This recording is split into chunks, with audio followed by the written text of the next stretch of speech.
Hello, Celtics fans. Welcome into the A-List podcast. I'm Kwani Lunis, joined by Sherrod Blakely and Gary Washburn. And the last week has been pretty eventful for Celtics Nation. That is one way to describe it, Kwani. We're just going to get right into it. I'm sure anyone that's listening hopefully has not been living under a rock and knows that former head coach Ime Udoka is currently serving a 1-year suspension for breaking team conduct protocols. Sherrod, Gary, what was your reaction to hearing the news? Let's just start there. I'm going to let Gary go because Gary's been following this way more. No, go ahead, man. No, go ahead. I'll tee it up. Okay, I'll tee it up. I'll jump in. Not on this. No, don't. Go ahead, dog. Here's the thing. The suspension initially kind of threw me a little bit because it felt a little bit harsh, but it seems the more facts that are coming to surface, it seems justifiable. And again, it's not even so much what Wick and Brad said, but kind of what they didn't say. That's very telling in what's going on with the Celtics behind the scenes and things of that nature. Bottom line is Ime, the collateral damage that this franchise is going to be, enduring because of these violations, plural, not singular, as Wick put it, 2 at least. Which to me, that's kind of a signal that there may be more team violations coming forth involving Ime Udoka. But bottom line is the Celtics are in a bad spot, and as an organization, their culture is in question without doubt now. And it comes at a time where at the start of the season where everyone is optimistic about the future and winning championships, even the Sacramento Kings and any other crappy team in the NBA. And yet the Celtics, who should be absolutely popping their collar to start the season, they're dealing with something that has nothing to do with basketball. And unfortunately, it's going to dog them for a significant part of the season. They're going to be dealing with these kind of issues and questions. Yeah, I was obviously stunned, surprised. Just the severity of the penalty. And I mean, we're all grown people here, and we've all worked in the Celtic organization. And other have been around other sports organizations. Kwani, you've been around other sports organizations in New England or whatever. Like, dating amongst the employees is nothing new. Pro sports teams, this is not abnormal. Like, I wish, like, people act shocked. Like, a coach who has an active, sex life, who is single because Ime is not married to Nia Long. Not a surprise. Okay. Players dating, hanging out, kicking it, whatever you want to call it, with team employees, not surprised. Have seen it before. This is not shocking. It is the extent of the penalty. It is what happened other than that. Because it, as much as it's not suggested, the Celtics would love to mandate that none of their employees date each other.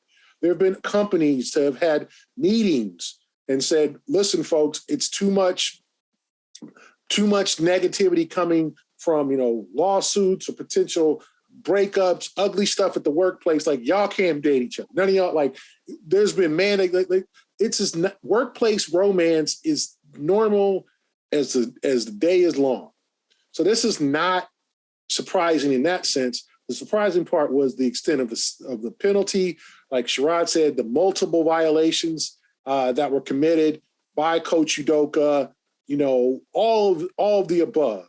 And then it comes out that this man who comes to Boston with a crystal clean record, has a child with a Hollywood star, but that's all. We don't, nothing attacked. Like, we all just have an image of this man of being an upstanding person who worked hard, parents who are, first generation American, parents from Nigeria, definitely like all this coming from nothing, born in Portland, playing a journeyman in the NBA, working his way up through the staff of the Spurs and the Sixers in Brooklyn. Like, all this, it's a great story. And then he has this image of a tough exterior guy, doesn't open up much, has not much to say. We didn't learn much about Ime personally during the season, besides the times he would refer to, like, I'm going to go to Brooklyn to see my son, things like that. he was not an open guy, right? We didn't know much about his personal life. To have him have this on the side, kind of a different person, a Jekyll and a Hyde thing, is what I think is the most shocking of all. Because you would think at age 45, as hard as you've worked, you ain't let nothing block you from your goals and your dreams and getting to the top. And he was almost there. He led his team to the finals. He was a rising coach, got Coach of the Year votes. Like, it was nothing but up. And so to me, I think that's the shocking part of this. What did he do? What happened? What happened between him and the woman? Who else was involved? Is there other women? Who knew when, what, and when? When did, I was told he was warned twice about this. Okay, so this is not, the Celtics were not knocked over the head with a baseball bat 2 months ago. They knew about this, and it's like, hey, man, you need to chill out. And I'm sure Brad said, hey, Ime, like, you're my friend. I asked him a question at the press conference about, this is your first hire, someone you're a friendship with. I'm sure Brad pulled him aside and, hey, man, like, people talk. Don't tell me the employees that didn't know this was going on. They did. Okay, they can't talk, but they did. So it's just, the whole thing is shocking. This is TMZ, World Star Hip Hop, all of this, blogs, Essence Magazine, Real Housewives of Boston. Not Real Housewives of Boston. The NBA, like, all that blended into one, because you got the Essence crowd, the like, how dare you cheat on my girl Nia? She's a princess, a queen. Like, you got all that encompassed into it. So to me, this is just one of the more shocking stories I've ever covered, and one of the biggest stories I've ever covered, just because of the circumstances. And we still don't know all the information. And that's the scary part, Gary. There still feels as though there's some shoes that are going to drop in all this before all is said and done. A lot of the questions that you ask, Gary, are the questions that, again, as I mentioned earlier about, as much as they're saying what they're not saying is very telling. I think it's very telling, the fact that all signs point to there being multiple people involved in this, but only one of them is punished. Even though they both technically violated, these team violations, but there's something within that whole dynamic that is in question. And I think that's why the Celtics only punish Ime, because to me, from the stuff that I'm hearing and the stuff that people are telling me, Ime's role is the only one that is clearly defined in what happened. There's a certain element of uncertainty or lack of clarity in the role that the other woman involved, that the woman involved in this played. And that's complicating things for the Celtics when it comes to doling out punishment. It complicates things for the Celtics in releasing that person's name, because there's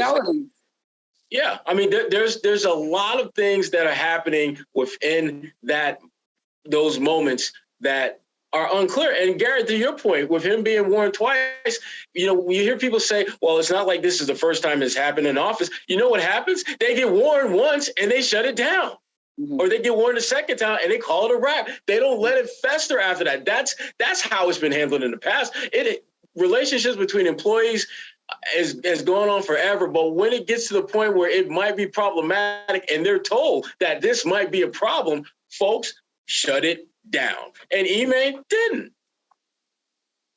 Yeah, and to both of your points, one of the biggest things I think that was important that we saw play out on social media, and Brad Stevens called this out, of just the speculation overall. But I do want to add to your point, Sherrod, about us not knowing enough information. And I think, honestly, Marcus Smart summed it up perfectly, because when they had their team meeting, he said that he didn't really know what questions to ask because he didn't even know how much the team themselves knew. And as we know from the press conference, they mentioned having an external investigative firm really do the digging and figure out what exactly was going on. So I think this is multi-layered to the point where it's going to take some time before we even find out exactly what happened. And I think when we do, if we do ever, then it'll make sense, hopefully a little bit more, as to why the suspension was for a year. Even the little caveat of the fact that Wick and Brad Stevens weren't even committed to saying he's necessarily fired. They just said, we'll revisit it at a later time, which was really interesting to me, because usually with a situation like that, you'd think, all right, like the relationship is severed, but maybe it's not. We don't know that. And I think that's where all the questions that Gary asked need to eventually be answered for the court of public opinion, obviously, because now everyone's just making up whatever they think could have happened, should have happened. And we are really left with more questions than answers, to be honest. But the Celtics don't care about the court of public opinion. They care about the court absolutely. of law. They care about that too, I think that is in large part why there's such a high level of secrecy over some of the particulars, specifically the findings from that firm that they hired to look into this. And I totally get that. I mean, I look at these situations from all sides as much as I can. And if I were the Celtics, I would say very little about this case, because I know that if I utter the wrong nouns, verbs, and adjectives together, I could wind up getting my ass sued for a lot of money. And at this point, your reputation as an organization is already taking a hit. There's nothing you can do about that. The least you can do is minimize the financial damage that you can inflict upon yourself. And the only way you can really do that is minimize what you say about this and try to, as Wick sat up there with his sheet of points to not talk about, which was mind-blowing. I'm glad he brought up the fact that that's not how he usually operates, because he doesn't. I mean, Wick is one of those people he's a straight no chaser kind of guy. He says what's on his mind, doesn't really filter his words, but he knows in this particular situation, he has to do that in order for the sanctity of the organization. Yeah, and I agree with you. And another thing I think that was added to that, and I appreciate Brad Stevens. I still sometimes want to call him Coach Stevens, even though it's not his role anymore. But he also just called out the fact that we talk about the court of public opinion, the way that women that work for the organization are related in some way to the Celtics organization were basically picked out by Twitter detectives, quote, to, spread rumors as to whether or not they were involved. So I was just very disappointed about that, especially knowing that I have friends that work for the organization that their names are all over the internet, unrightfully so. So I think this was just another example of how a lie can travel so fast and people's reputations could be at stake just because someone wants retweets or to go viral, which again was very disappointing from Twitter. But I guess like Brad Stevens said, you can't fix Twitter and the people that are on there. But overall, obviously this impacts the team from a basketball standpoint as well. They were able to make it to the NBA Finals this past season. From your two perspectives, now interim head coach Joe Mazzulla has to take over. We still are going to start learning about who he is as a coach and as a person. But from your two perspectives right now, how do you think this transition will be? Go ahead, G. At this point, I really don't know. Mazzulla is a 34-year-old guy who had, I applauded that he explained his past discretions, what he was at the, West Virginia University in 2009. He explained that. It sounds like, he's a man of faith, man of family. It sounds like what I've gotten to know, or what little, I don't know him well because he just kind of gives me the head nod and keeps it working. He's one of those guys that he's working. Every time you see him, he's on his way to work, coming to the locker room. He's not hanging out or talking or whatever. And I respect that. He seems to be someone who just is really focused. And so I think this is the smoothest transition. I was asked before, well, this is the best coach possible. No, but I think it's the smoothest transition. I don't think they wanted Brad, and Brad did not want to come down. I think Brad could have coached him for a couple of months. But then once January, February hits and he's, looking around like, man, we got a 7-game road trip. Like, I just think, honestly, his coaching time in Boston is done. He likes where he is. He's comfortable. And I just think the players can look at his eyes and be like, man, you don't want to be here. Mazzulla wants to be here, and he's prepared them, and so I think they have to move forward. But before I think they can move forward, they got to figure out what the hell happened with their previous coach, because you're asking young men, okay, all of them besides Al are in their 20s, to build a bond, build a friendship, have a big brother type of relationship with Coach Udoka, then now kick him to the curb and be like, deuces. And, okay, let me trust another guy. Like, trust is hard to find. When you trust somebody and they betray your trust or they're gone, you want to know what happened. Or you want to know, like, I think people were a little upset at Marcus Smart comments yesterday about nobody died, and I still respect them because they don't know what to think because they haven't been told everything, in my opinion, and they need to essentially figure it out. Like the team needs to go approach them and go, okay, guys, this is what we can tell you. Okay, so these guys understand what happened because all they know is a workplace relationship. Mm-hmm. And so are they supposed to go out there and go, yeah, man, are they supposed to condemn Ime, or are they supposed to go up there and, man, he messed up. I lost all respect. Like, they're not going to do that. I think that's what people were looking for yesterday, them to come out and be like, man, that dude just really hurt us. He disappointed all his, like, they're not going to run him down like that because they don't know what happened. So now they got to adjust to a new coach and try to, like, on the fly with a preseason game coming on Sunday. So to me, I mean, that's asking a lot. It's going to take some time. And I just think these are young men. These are not robots. You can't digitalize them to just be impersonal and sensitive toward someone that they built a relationship with. And they also learned he came at them at an angle with discipline. Remember, he suspended Marcus Smart. You asked Marcus Smart about that yesterday in his answer. Showing up late. Like, he came with them with, like, this is how you conduct yourself. This is how you be a big grown man. This is what you got to do to be professional. All these things. And these guys are like, wow, okay. Black man doing his thing. Much respect. Yeah. Then he comes out and does some foolish stuff like this. So they confused. They're like, damn, I mean, it's just like, it's sort of like your big brother or your father out there acting a fool, telling you not to do it. I mean, my father used to say, don't do what I do what I say. And when I was young, that's exactly what you did because you didn't ask your mama, why you drinking? Mama, you was going to get the backhand. You get a sandal in your face. You was going to get a shoe thrown, beat with an extension cord. You was going to... Shit, use my language. Shoot. Yeah. Something was gonna happen. You didn't question your parents. Now these young men got a right to question their coach. They got a right to be like, hey, man. So they're confused. So you want them to immediately jump behind Joe Mazzulla, which they've known him, but that's asking a lot because they literally got to know this man. Jason got to know him at the Olympics, trusted this man.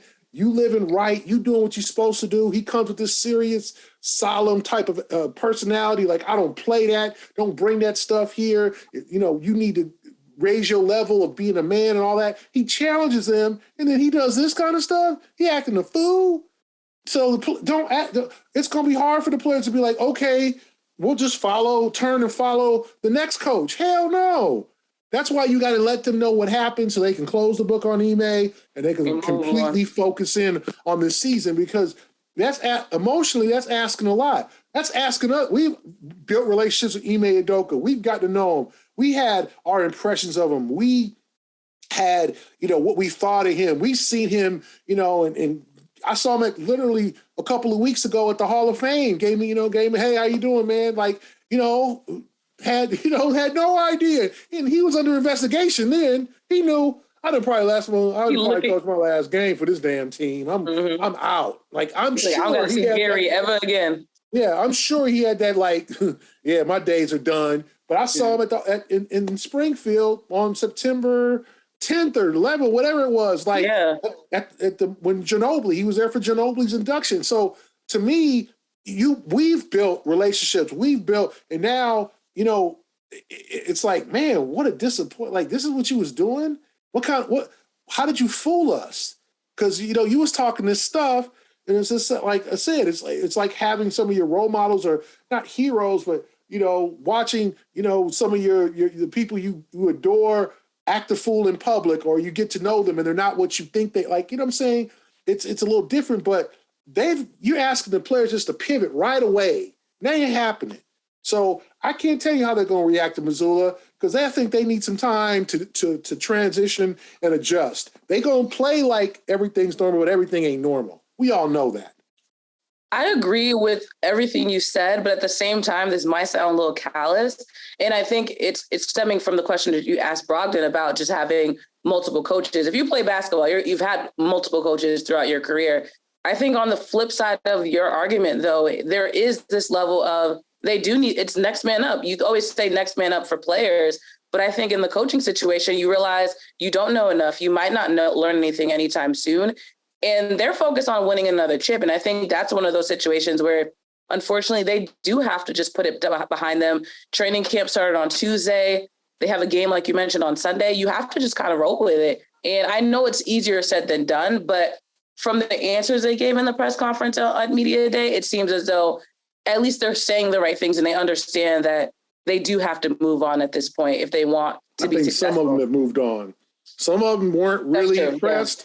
Yeah. Others were like, man, we don't know what's happening. As I said, Jalen said the word information about 8 times in his 8-minute interview. Like these guys need to be met with, talked to. You cannot just expect them to pivot and be like, okay, coach, next coach, we'll follow you. Like that takes a lot. It's not like, and I understand what you're saying, Kwani. But it's not like Ime got fired because he lost. They went 32-50. He got fired or suspended for a year with pay, partial pay. So is it with pay? Because I saw they said that there's a heavy fine. So I wasn't sure if they're necessarily taking a fine out of the pay or if it's his check's a little lighter. Okay. But yes, he is getting paid. He's making a salary this year. He is on the payroll. Okay. So for me, I can't say, they're going to easily. I like Mazzulla. He said all the right things so far. He seems focused, but I think you got to give these guys a couple of weeks at least. Well, the thing that is pretty clear, and we're going to see this play out in the next few weeks, is that this is a team divided. You're going to have folks who are not going to embrace Mazzulla, not because he's a bad dude, not because he's anything except not Ime. And they're going to have it's going to take them some time to embrace that reality that he's not going to be Ime. He is going to deal with them in a different manner. He is going to come at them in a different manner. And some of them are going to embrace the change and just accept it for what it is. Others are going to push back and be like, nah, dude, you interim. You're not the coach. You like you that temp. They went to the temp agency and you it. And I think that's very disrespectful, but I think there are going to be certain players on this team who are going to have that mindset, whether it be a conscious or subconscious thing. And you're going to see this team not be on the same page early on. And it's not going to have anything to do with the new season. It's not going to have anything to do with anything other than the fact that they have a new voice leading them, and some are not going to immediately jump on board because that voice isn't the voice that got them 2 wins from winning an NBA title. That voice isn't the one that challenged their manhood in a way that made them all better players. And I think things. And again, to amplify Gary's point, to have all that type of cred in the locker room, to have that type of impact as a black man in Boston, which people say that you can't possibly be successful as a black man in Boston. He was the blueprint for what so many people thought the promise Boston could provide if you were given an opportunity to be great and put on a platform. And I'm not going to use the word that I want to use to say that he ucked it up, but he kind of ucked it up. He blew it. There's a missing letter in there. You know what it is. And I don't know if Joe Mazzulla is going to get the kind of opportunity to create his own path because he's still going to be fighting his way through the shadow that Ime has left. And it's not fair to Joe Mazzulla. But I thought it was interesting, though, Gary. I don't know if you picked up on it. When Brad was talking, he mentioned that Ben Sullivan and Damon Stoudemire were also considered for the head coaching job. And I thought that was interesting because, both of them have had experience either as a player or in an NBA bench. And he chose neither one of those. And I just wonder, and again, Brad wasn't really in much of the talkative move about the reasons and rationale behind his decisions. But I do wonder whether he felt that if he didn't elevate Joe now, that he would lose Joe at some point this year or at the end of the season. With Will Harding, he almost lost. Right. So, and again, that was impressive that Joe made it as far as he did in the Utah search, though we know Danny Ainge had a lot to do with that. But still, the fact that he was on the short list when all was said and done as the number, 3 or 4 assistant, I think, on the roster, on the coaching staff, that's pretty damn good. But Joe's going to have it's going to be tough for Joe early on because I think he's going to have some who are going to fall in line and follow his lead. and others are going to push back and resist without, I think, realizing that's what they're doing. Ime went through it. I think that he had growing pains at the beginning of the season too. Everyone was on board because he was a player coach. But at the same time, I think once he was able to command that respect, that's how they were able to be successful. To your point, it's going to be a really interesting learning curve for everyone, and him managing different NBA personalities. And I think that's the biggest thing about being a coach, of figuring out how to get all of these superstars, so not all superstars, but stars and the best of the best together in a cohesive unit and successfully do that. So this will be very interesting. It's still hopefully more to come so that people can get some closure. But before we move on, I have to give love to Indeed, which every week at this point, I've made a reference to the Celtics. I won't make any references this time because it's still too soon. Good call, Kwani. Way to but I just want people to know that I did think about it. But Indeed, of course, as we mentioned, if you haven't heard already, they are the number one source for you to attract, interview, and hire all in one place. If you have a small business or any business, really, it has its strengths, it has its challenges, and to succeed, you're going to need a hiring partner that can help you adapt to all of your needs, which is why you need Indeed. Instead of spending hours on multiple job sites searching for candidates with the right skill sets, Indeed has a powerful hiring partner. They are a powerful hiring partner that can help you do it all. One of the things that we love here on the A-List podcast about Indeed is that they have their instant match, which basically helps you look at the resumes that are qualified for the job that you're looking for. And immediately after you post it, you'll be able to get a pool of talented people immediately, which is very important for any job. So you can actually just start hiring for right now with a $75 sponsored job credit to upgrade your job post at Indeed.com/A-List. You can claim that $75 credit now. Indeed.com/A-List. Need to hire, you need Indeed. No, you talk about distractions, though, not even NBA related.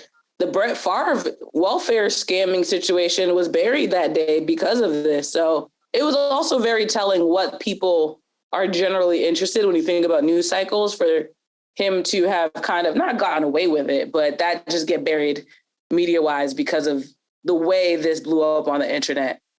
In that moment, it just, all the speculation, the news, everything just kind of spiraled. Sherrod, anything from you? Yeah, well, the thing about, again, I'm not going to spend too much time on Brett Favre because I hate the Packers. Oh, no, we don't have to talk about that. We can. You talk about the Ime stuff? Yeah. Just media day in general. So much of, the thing that jumped out to me, obviously outside of the talk about Ime was Jaylen Brown. Jaylen usually talks, there's always, we got to get better kind of vibe he gives off. But this seemed a little different, a little more edgy. I mean, dude has been rocking the shoes that he wore in the playoffs all summer long. That's different. I love it. I'm looking for him to have a good year. Yeah, Jaylen, I'm looking for him to have a big year, and he's already proven himself to be an all-star. He's a guy that can play his role, get you 20 points a game, all that stuff. I think Jaylen is going to have a big year. I think Jaylen is going to be that one guy that he may not necessarily jump on the Joe Mazzulla bandwagon. He's just going to do Jaylen and just not try to do anything more than that. Just, I'm going to go out there and get 20 points, probably 2-3 rebounds. I'm going to drop a few more dimes, couple of turnovers down, and I'm going to leave it right there. All this stuff about Ime, Joe, Jack, Jill, up the hill, I don't care. It's about me. Focused. Up the hill. Not Jack and Jill. No, but I agree with that. My regret is not asking him about the underwater workouts because I'm still intrigued about them. But I do love that his grandfather was there too. Like, he was the last stop at the NBC Media Day room. And it was just so beautiful to have his grandfather was there wearing a Terrence Clark shirt, actually a local kid who you all know passed away. Very close to Jaylen. Very, very close to the family in general. So just seeing them keep that legacy alive and knowing that his grandfather has been training him over this summer as well. It was a beautiful moment, but to your point, it's really telling of how locked in he is, how focused he is on being good this season. And I'm ready to see the handles too, because that's the biggest slack that he's gotten over the past offseason. So I'm sure we're going to see a different Jalen on the floor that is hopefully just, better than the one that we've continued to already see progress over the years. And to your point, Gary, about injury updates, this wasn't really a big one, but Tatum did confirm that his hand's feeling better after talking about that fracture during the before the finals. So that, and he said he feels healthy as well. So, I mean, they're going to always say that, but I'm glad to hear that he's feeling good, and hopefully that can translate for this season as well. Anyway, there was just so much. I try to be cautious about the whole media day because everybody took 1,000 jumpers a day. Everyone says the right things. Everybody getting 15. And then they start the season and shoot 27% the first month of the season. You're like, damn. Yeah. What happens to the practice? Jumpers. Everybody gained 15 pounds of muscle. Everybody's in the best shape of their lives. Mm-hmm. Everybody watched their diet. Everybody ate like terribly for the first 8 years. But this summer, I finally got a chef, and I really watched what I ate, and yeah, now I'm really good. I'm a vegan now. Like, if I hear that one more time, Gary, I'll be honest, I was not in the gym. I did not get a personal chef. Yes. So I'll keep it real with you. Let's just get the ball. As much as I don't think they all are lying or whatever, but for sure. Isn't that what we supposed to hear? Such as looks good. Gain 15 pounds of muscle.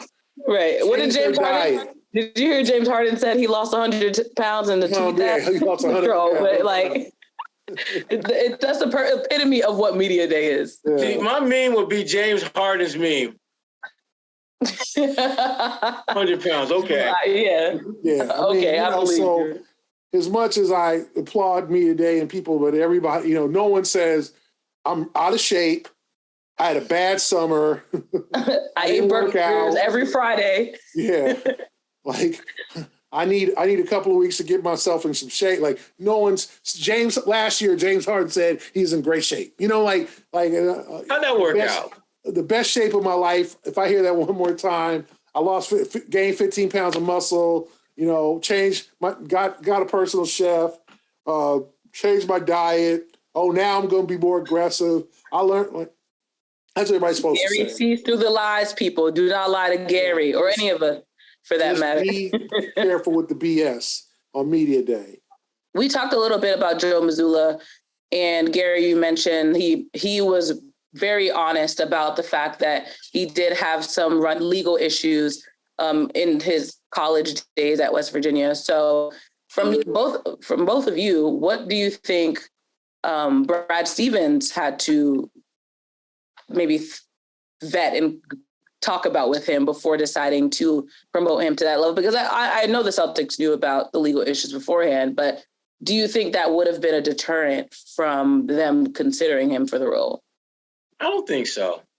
Because, I mean, they vetted him with that stuff before they hired him to be an assistant coach. Fair, yeah. So they had already had an understanding of what happened and what, Joe's role in that. And to be candid, the accountability that Joe had taken then and has taken since then, mm-hmm. about his role in that and how he learned from that and has grown from that. And I guess for me, the fact that it happened so long ago, you can't ignore the fact that he went there, that he did that.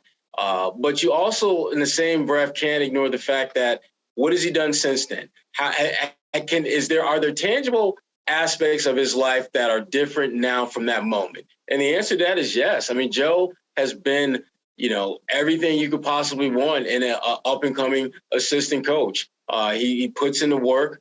He has, even though he's a different kind of coach, there's certain elements of him that remind me of Tom Thibodeau. Just that single-minded, is all about basketball and coaching. Not quite as with the same level of intensity as Tibbs, but along those same lines. And that's why, if you're Brad Stevens, if I can see where he had this moment and has learned from it and has grown from it, and he's showing the signs of being a really good head coach.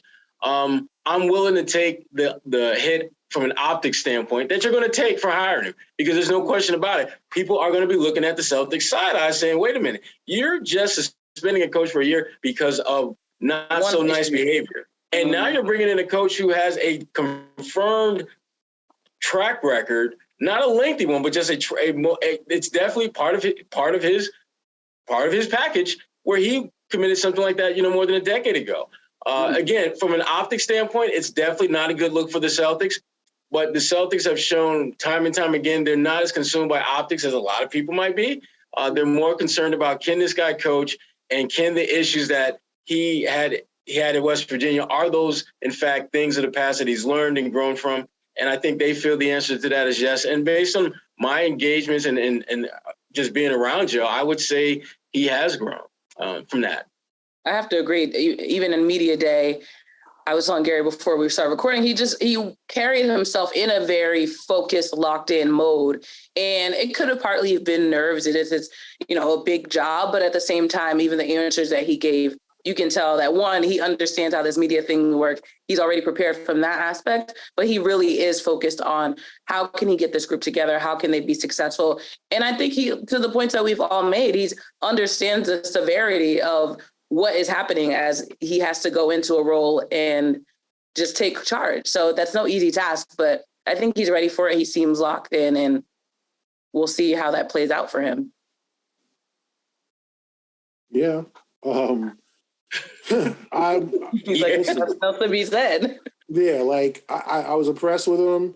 I think he's going to I think he's going to work his butt off. I think, the fact the staff has all remained, and I'm sure they'll consider bringing on another maybe assistant coach to help out. It's time for them to move forward. And if they're going to win a championship, they got to move on. And Mazzulla's got to help that process, but it is a process. It ain't going to happen overnight. So I think he's the man for it. I think he understands, all of what was going on and all of what the players are going through. And I'm sure he's going through some things himself, right? The mixed emotions of getting your dream job in the circumstances of being it like this. Like, it's that old Cosby reference. You're getting your dream, steak, potatoes, and vegetables handed to you on the cover of a trash can. Here's a gourmet dinner, but here's your dream job, but it's all of a sudden and you're backed into it and it's shrouded with controversy and all that. So he's got to get over that too, and he's got to assume the job, take control of the organization, lead it out of this abyss, and I think he's the man for it. That's a really good perspective for sure. I didn't even think about the fact that everyone's dream job, you want something like this, but the circumstances aren't the most ideal. So that's a little bit of grace that I think people should give him as well when you think about just like adapting to the new role. Quickly around the league, because I love having these Woj and Shams alerts and seeing if anything relevant happens while we're recording. But Vit Krejci was just reportedly traded from OKC to Atlanta for Mo Harkless and the second round pick. Any reaction to that? To whatever. Okay. I mean, it doesn't really. Thanks for coming out. Yeah. Right. Thanks for coming out. Both teams play hard. No, what happens with it was all the replies were like, who? Yeah, I think it was more of the Mo Harkless for me. The Thunder's just trying to clear roster space, obviously. Yeah. I don't know what they do with Mo Harkless, So yeah, maybe they don't even. Yeah, that's not much of a blip on the screen there. Yeah, we love Shams and Woj reports during our pod. That's all I have, though. Anything else that you guys think we should talk about? No, you made everything. That was the only thing we were going to talk about anyway. No, I'm looking forward to seeing how they come out on Sunday, though. I think it will be. It won't by any means define their season or anything like that, but I do think that they want to show some semblance of cohesion out there, particularly when you got so many guys back from your team last year who are going to be in similar roles to what they were a year ago. So it'll be interesting to see how Mazzulla, whether you can notice a difference in his coaching versus Ime's. Again, his first go around, we'll see how he does. And just kind of see if he can kind of build off of that going forward. Final thoughts, Gary? None? Yeah, like Sherrod said, I'm looking forward to the preseason opener. I think games will help them. It'll be therapeutic for them to just kind of get into the hoop part of it. Did you say therapeutic, Gary? Therapeutic. Okay. I know what that means. You know what that means? But I also think they're going to need some closure with this Udoka situation. To ask them to just keep it moving and pivot and not look back is difficult. So I think they're going to need to meet as a team, need to meet as an organization. The Celtics have to figure themselves out, figure things out.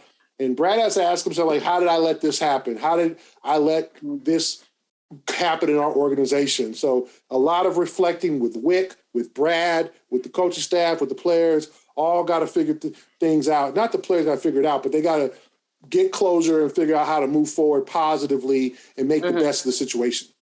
Can't get closure without answers.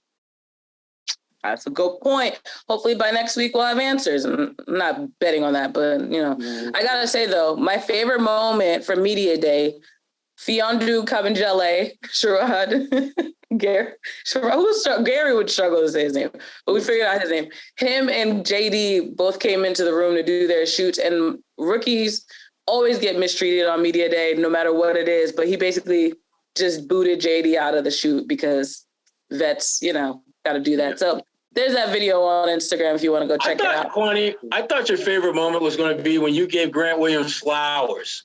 That was a hilarious moment. So yeah, Gary, you can explain that. So Gary will come out of this shock station. If we do the YouTube, I'll send this to Julianne, our producer, to put it in here. But basically, as you probably know, Grant is obsessed with Hamilton, the musical. Yes, it's kind of scary. And so yeah, it was a little scary. But his entire shoot, like Jaylen Brown requested Afro beats, like they played country music for Luke Cornett. For Grant Williams, they played Hamilton, the soundtrack. And there was one song, I can't remember the name of it because I did look it up. And he just sang the whole thing to the point where the whole room just got quiet. Everybody was just looking at him. I was like, wow, like he's really feeling this. So there was some flowers from the caterer on the table. At the end, I just grabbed it and shout out to the DJ that was there. He recorded it, but I gave Grant his flowers for the performance because it kept the room silent, speechless. So Grant got his flowers. Grant got his flowers. Got to give Grant that flowers. Contract extension, but I guess he got sold for flowers. We'll see if Which I'm telling you, he's really good with media. Someone asked him about that, and he was like, "I'm not focused on it. That's something you leave to the agents." I'm like, again, to Gary's point, media they know what to say to us. We're not gonna get the real answers just yet. But that's all I have. It's the A-List podcast. Hopefully next week we'll be coming to you all with more fun, uplifting news. But until then, stay strong, Celtics Nation. It's going to be a fun season. And of course, stick with the A-List podcast. For Sherrod Blakely and Gary Washburn, I'm Kwani Lunis. We're excited for the season, and hopefully you'll stick around with us for the ride.